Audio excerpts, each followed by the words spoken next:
This is an iHeart podcast. Guaranteed human.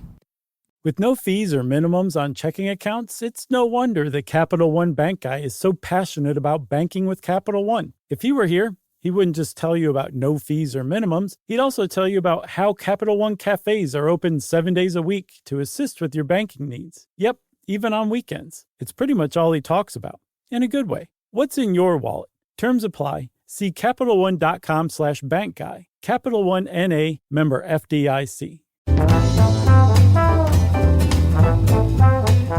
Hey, and welcome to the Short Stuff. I'm Josh. There's Chuck. There's Josh. Let's get it started. Yeah, let's get it started. And here, go.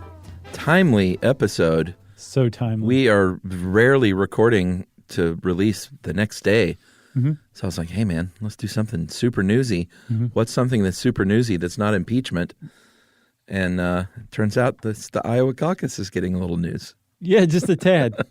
It's crazy. Like, we thought that we would have the results to talk about. Nope. I know, because I pitched this yesterday. Right.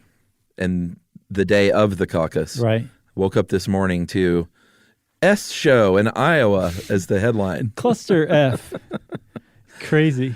Yeah, but we're talking about caucuses in the Iowa Caucus and why it's important and where it came from. We should define caucus because a lot of people I think are just like, what does that even mean? Well, I mean, for good reason. It's weird. It's kind of an old-timey thing, a relic. And that's should be gone. Still in use in Iowa. A caucus, though, is a meeting. This is the strict definition. Webster's defines caucus as a meeting in which local members of a political party register their preference among candidates running for office or select delegates to attend a convention. Right, but the thing about a caucus is it's not like just going to vote. That's a primary. A caucus is where you are physically present in the room, like that meeting you described. Mm-hmm. And the way that you show, at least as far as the Democrats caucus in Iowa, the way that you show you are planning to support or vote, most normal people would call it, for a candidate, is you go stand in a portion of the room that's been set aside for that candidate's supporters, and their name's like on the wall or something like that. It so needs to go away. Okay, that's just step one. Yeah, that's my opinion, of course, but it's just so dumb. Okay, it is such a dumb way to do it. And you can tell, like, Iowa is fiercely defensive about its caucus tradition. I don't want to go on record as saying, like, I don't know if it's going to survive till 2024. Well, I don't think it will now. But it is under some serious threat of not surviving. It's more at risk than it ever has been after last night. Yeah, ironically, by trying to modernize the caucus. Right. So we'll get to all that. Okay, so you go stand by your delegate's name. Yes. And if enough other people who are present at that caucus go stand with you by the delegate's name, that delegate is a viable candidate. Usually that means they have about 15% or more of the room. Yeah, if your candidate that you want to go stand under a sign of in a high school gym is not considered viable, you can go join another group. You can try and recruit people, say, hey, man, stand under this sign. Come ye. Or you can go home if you want. Sure. You can be like, all right, well, that was my candidate. Right. There's only like 8 other people here standing under the Yang team sign. Yang had more than 8. Yeah, of course he did. I think you're thinking of Biden. But yeah, that is how they run. The Democrats run the Iowa caucus. Republicans and the GOP or the Republican National Convention, they just vote like a regular old primary. Right. And like you were saying, ironically, they tried to modernize the caucus, the Iowa caucus, and that's what caused this huge problem. With an app, isn't that right? Well, originally they were going to have virtual caucuses. They decided not to. The DNC rejected Iowa's plan to have a virtual caucus where you could go online and be like, I'm standing in the Yang Gang room. Right. So I'm caucusing for Yang. This was rejected by the DNC as they had too high of a potential to be hacked. But they still did use an app to tally these delegates, and apparently it was not doing what it was supposed to do. At least this is the official line. Everybody is saying, no, it's everybody from Russia to the DNC engaging in all sorts of terrible stuff. Regardless, this app apparently really screwed up the caucus. And in an attempt to modernize the caucus, it actually set it back it possibly drove it to extinction. Yeah, I mean, they're saying the app did not crash, and then there's other people saying the app totally crashed. Right. So I don't know who to believe. The long and short of it is we usually wake up on the following day of the Iowa Caucus with a decent idea of who the top 3 candidates are going to be going into primary season. But we woke up this morning with no idea. Right. And I just looked on my phone. The breaking news is that in 2 hours from now, they will have 50% of the results released. Wow. By 5 p.m. Eastern. Yeah, usually you don't even have to wait. Oh, yeah, you wake up and you're like, oh, okay. No, I mean like you don't even have to go to sleep. Oh, well. They usually report. Depends report on what like time you go to within bed. a couple of hours. Yeah. If you're in the Eastern time zone, or no, if you're in the Western time zone. Yeah, you might know. Like you're eating a cheeseburger, getting all the results. Yeah, so it's been a big embarrassment. But maybe we should take a break. Yeah. And talk a little bit why the Iowa Caucus is important to begin with. It's not.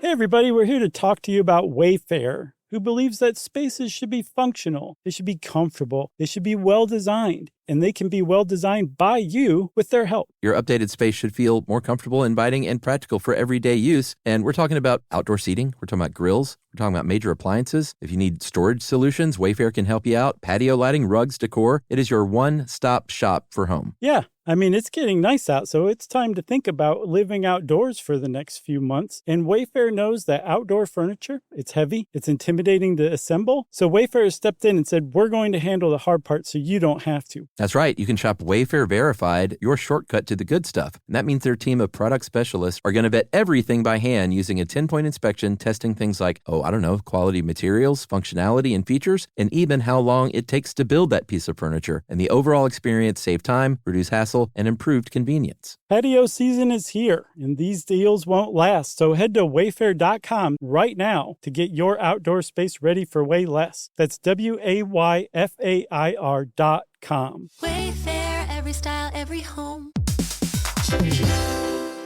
Hey everybody, I want to talk to you a little bit about Tide Evo because it represents over 10 years of innovation and product development. Tide Evo is a first-of-its-kind technology where tens of thousands of minuscule fibers are spun together to form a 6 times powerful layer packed with scrubbers, brighteners, pre-treaters, and fresheners. And that's going to deliver a breakthrough clean that's so powerful it feels like magic. Yeah, it is kind of like magic. Tide Evo is revolutionary. A 100% concentrated, waterless laundry tile that's made of compressed microfiber soap layers rather than liquid or powder. And it's not like pods or sheets because it uses 6 layers of detergent fibers to deliver superior cold water cleaning without plastic packaging of any kind. And it provides a mess-free, lightweight solution that dissolves lickety-split. So whenever you run into a laundry challenge, turn to Tide Evo. It's revolutionary, it's magic. Try new Tide Evo. Real laundry magic.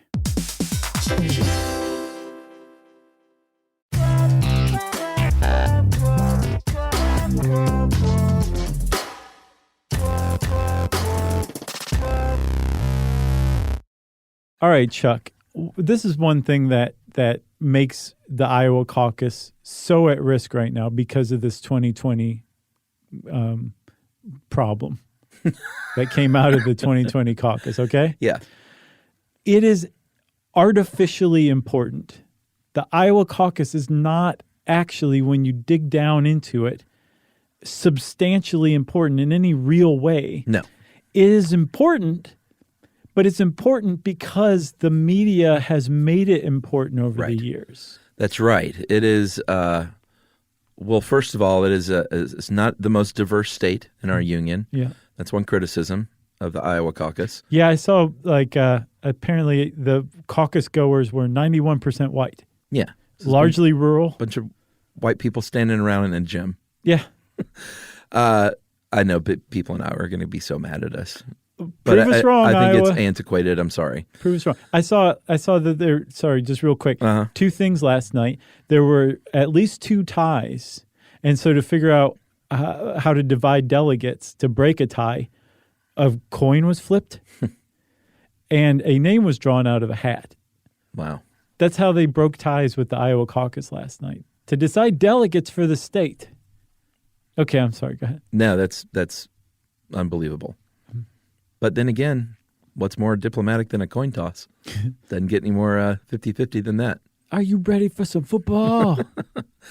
So in 1972, Senator George McGovern was running for president. He did a pretty good job at the Iowa Caucus, and that was good for his campaign. And it was sort of the first year that the media really put a lot into this on reporting on it.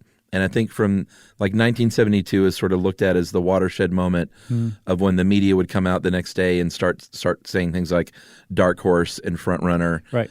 And the media has, it's maddening, but the media has such influence on the way people vote. And not just by saying like, here's this person's policies, is people saying like, oh, I don't want to vote for the dark horse. Sure. And like, who's the front runner? I might be interested in that person. Precisely. It's absolutely true. It's all fake. They can influence voting or caucusing, not just by releasing polls, but by withholding polls too, even, right? So this 1972 is a big year, and the reason why is because it was the first year that Iowa became the first in the nation. That's why Iowa is important. Sure. It's the first time that voters have any chance anywhere in the country to say, this is what I think about all these primary candidates who've been jabbering at each other the last few months. I'm going to go stand over here. We're going to see where the rubber meets the road for the first time. Iowa's the first at that, and it became first for two reasons. In 1972, the GOP decreed that you had to give 30 days notice before any kind of caucus or primary was held. And apparently that meant that Iowa had to move their caucus closer to the beginning of the year. Right. And then secondly, they couldn't get a hotel for the convention, the Iowa State Convention, at a time when they wanted it. So they, again, had to push the caucus back. So it inadvertently became the first in the nation. And they said, oh, everybody's paying attention to Iowa all of a sudden. Yeah. We're getting an disproportionate amount of interest from the national press, from these candidates that are coming to town spending money. Yeah. And we have influence politically. Exactly. Because they're going to listen to us. So we're going to make a state law that says Iowa has to be the first contest in the nation, no matter what. Doesn't matter what any other state does. Iowa has to figure out a way to be first. Right. Which doesn't mean there is some sort of federal rule that says you go first. That just means that in Iowa, they're like, well, if New Hampshire wants to move it up a week, then we'll move it up a week. Yeah, it's a state law there. Yeah. And New Hampshire has a state law as well that they're the first primary. That's right. That's how Iowa's gotten away with it. They're a caucus. New Hampshire's the first primary. New Hampshire's like, we vote.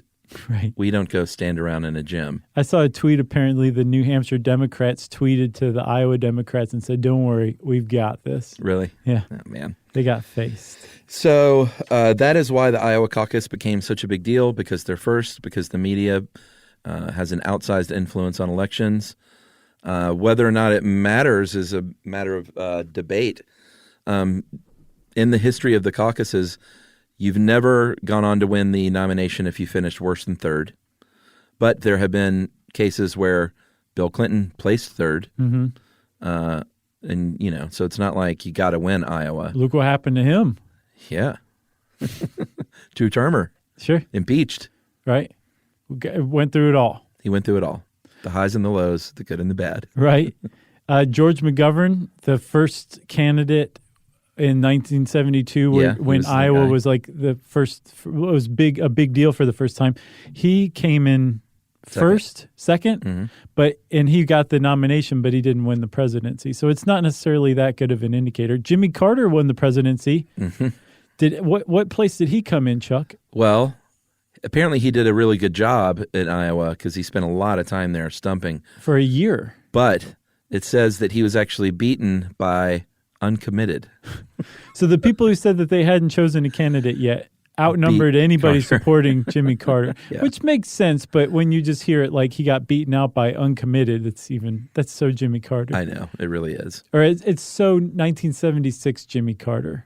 Because that guy has turned into one of the greatest statesmen and living saints in American history.